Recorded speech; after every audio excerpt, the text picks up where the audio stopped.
बिरियासिटी मां ख़बर ॾींदा हलूं त बिरियासिटी प्रेस क्लब आॾो काविश ऐं KTN न्यूज़ जे रिपोर्टर सहाफ़ी फयाज़ सोलंकी जी बाज़ियाबी लाइ सहाफ़ी बिरादरी जो एहतिजाजी मुज़ाहिरो सख़्त नारेबाज़ी सहाफ़िन राणा शेर मोहम्मद, नदीम अली मंगी, अली हैदर अब्बासी, निसार लहराणी, अनवर राजपूत ऐं ॿियनि हथनि में प्ले कार्ड खणी मेन चौक खां प्रेस क्लब ताईं एहतिजाजी रैली कढी प्रेस क्लब आॾो एहतिजाजी मुज़ाहिरो कयो।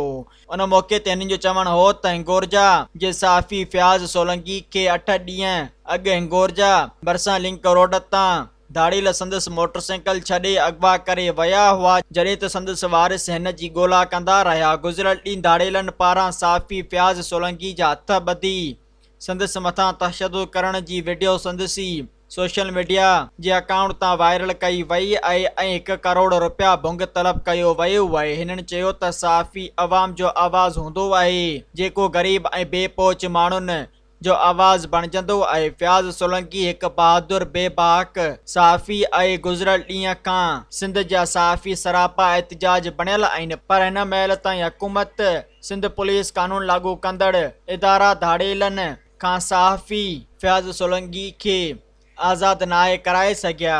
हिननि Bilawal Bhutto Zardari, army chief of Pakistan ऐं हाई कोर्ट जे जजनि समेत वस वारनि खां मुतालबो कयो आहे त नोटिस वठी फौरी तौर सहाफ़ी फयाज़ सोलंकी खे धाड़ेलनि जे चंबे मां आज़ाद करायो वञे, ॿी सूरत में एहतिजाज जो दाइरो वधायो वेंदो।